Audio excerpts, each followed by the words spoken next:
Hi, I'm Anna of All Trades, and today, because I have to put in a whole bunch of new garden beds as per my new garden design, I figured I'd take you along with me on the journey. And if you want to build your own garden, whether you have a single pot on your porch or whether you want to have a large-scale organic garden like mine, this is how I do it. I get my hands dirty, they show me no mercy, so I just keep working. We were hit with record-breaking snowfall in Seattle this year. As you can see, there's actually still little patches of it around, but it generally doesn't even freeze very hard here, much less snow. And so we definitely were not prepared for 2 feet of extremely heavy, icy snow. And inevitably we had some damage. This, in fact, was one of the casualties of that. It used to be this cute little hop tunnel, and we have mini plants growing on it, but we, in fact, tried popping it back into place with the excavator, which completely didn't work. Ha! And so now we're going to have to completely try to kind of start over again. And since we're going to have to trim these to get them free of all of this wire and cage, I actually decided to take this opportunity to reconfigure the garden and set it up a little bit differently. So all of these trellising varieties, instead of being on this hoop trellis, are going to actually now grow along our fence lines. And it will be both visually appealing and also will open up this space so that instead of having to bring everything in by hand with wheelbarrows, we will also be able to drive the tractor in here as well. So it's definitely not ideal that we actually have to transplant these plants right now. They've already gotten 2 years to get established here. They're probably only 1 more year away from fruiting, and transplanting them at this point is definitely going to set them back as far as that fruiting schedule, which really is a bummer. But this is a marathon, not a sprint here on the farm, and from a long-term perspective, I think we're going to be much more happy with the new configuration of the garden than maybe getting a few grapes, kiwis, and hops than we did before. And the hops will do just fine. Hops are an extremely hardy plant. But the one thing about transplanting these plants that's really important is that we do it when they're still in their dormant state.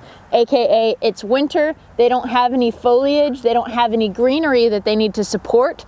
So come spring, they will just have to put out a little bit more of a rigorous root structure, and then they'll start putting on buds and foliage just like they normally would, and hopefully they survive. I've actually had really good luck transplanting grapes in the past. I've actually transplanted a 20-year-old vine before and gotten fruit from it that same season. So I'm really hopeful that this is gonna go well, and like I said, it's just better for everything in the long run anyway.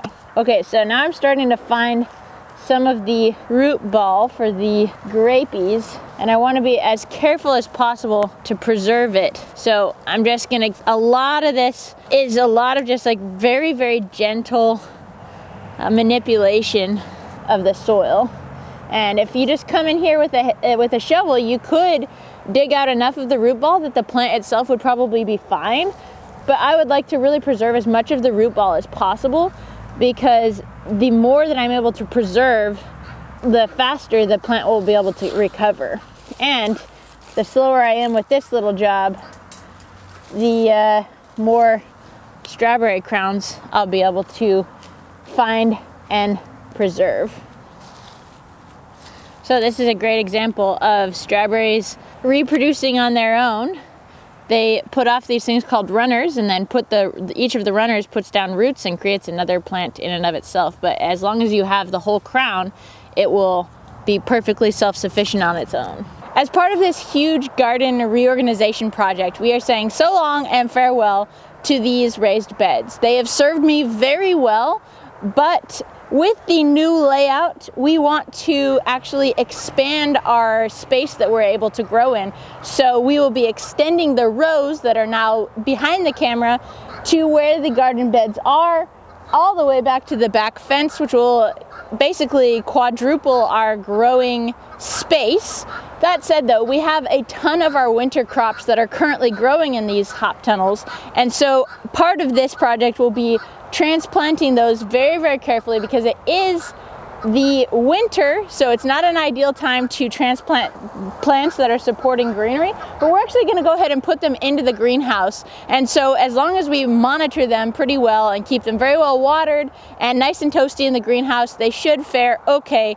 And if we lose a couple, it's not the end of the world, because we're actually only just about a month away from being able to have all kinds of new fresh greenery growing around the garden as well. So as part of that, we are actually just going to very carefully, well actually it doesn't really matter how carefully, we're going to get rid of the hoops and see what we've got to work with under here. So most of these are tender annuals, so they aren't really going to necessarily do super well if we transplant them, but it's worth a shot because it's a really quick job. But what is worth transplanting at this point is all of these onions, because onions are very delicious when they've been overwintered, and so we will very carefully try to gather them from their root system. And again, because this is a raised bed, the soil is very, very malleable, so we can just pick it up by its entire root ball and we will take it elsewhere in the garden to transplant it. So one of the huge things that I decided to do this year was add a whole bunch of growing space to the garden, and in that manner I've decided to add a bunch of raised beds. Now I'm not going to actually build raised beds because that doesn't really go well with our kind of structure that we're doing here. What I really like to do is establish a dirt bed with quality dirt. This is composted material that has been long composted and many times turned from our animals, and that's part of the reason we have the species of animals that we do, is that all of them produce easily compostable material. And so that's basically the lower layer, and then we will mix in over time arborist chips and other things as we're stirring it so that the nitrogen content doesn't become too high. And then on top I'll put this very similar to the forest floor stuff that we've basically filtered out from the arborist chips, and we've worked chicken manure and rabbit manure and other really good compost, so that even though, you know, this is a mound of dirt sitting in the direct sunlight, right underneath the surface is still very moist. Hello, Marcelini. Is very moist, pliable stuff. And so for our new beds where we're planting seedlings or we're doing small transplants, we will put this as a fine top layer, and that'll help maintain the moisture level and everything else. But then as our plants get more established, we will cover them in bigger pieces of mulch so that those will basically stop weeds from coming up in the soil and will also help regulate the moisture for those bigger plants. A really good example of that is over here. We basically put down these bigger chips once these plants are established, and that keeps weeds from coming in. And also because this is Washington State and we don't get a lot of sun and a lot of heat, we can get a whole lot of heat from those chips. So where we're planting peppers and fruit trees that need a lot of heat, these are a fantastic option to keep that heat and moisture into the soil. And you can see around other established plants like our rhubarb, which is something that doesn't want to get a lot of heat, so that's why we plant it mostly in the shade, but we've still got these nice big chips around it so that we don't have to spend a whole lot of time weeding or watering. When I put these beds in, I mound them high, knowing that they're going to settle out and kind of just settle in a little bit as the soil settles, as the roots take shape. I am very careful about avoiding erosion by planting things that'll run along the sides, like these strawberry plants. So basically I've planted strawberries every 18 or so inches, knowing that they're going to then fill in that whole area. Every time they put out a new runner, I'll tuck it back into the side, and that will keep this from fully collapsing. And then the very last step that I do is put down some sort of weed barrier. What I like to do is use the sawdust that I generate in my shop, and basically you want to be careful of certain species. You don't want to be using a ton of plywood or exotic woods, but I use basically local hardwoods for all of my woodworking, so I know that this is going to be safe stuff to put on my garden, and I'll just create my pathway and take out my trash all in one fell swoop. These wood chips will help create a barrier against weeds. They will be very dry, so they will really discourage weeds from taking root, and then also underneath them, they will keep all of the moisture that kind of cascades off of the sides of the garden beds. So they prove to be very, very useful. And since we're already using larger arborist chips on the tops of the garden beds, eventually as these decompose, they become basically great soil to then rake onto the bed tops.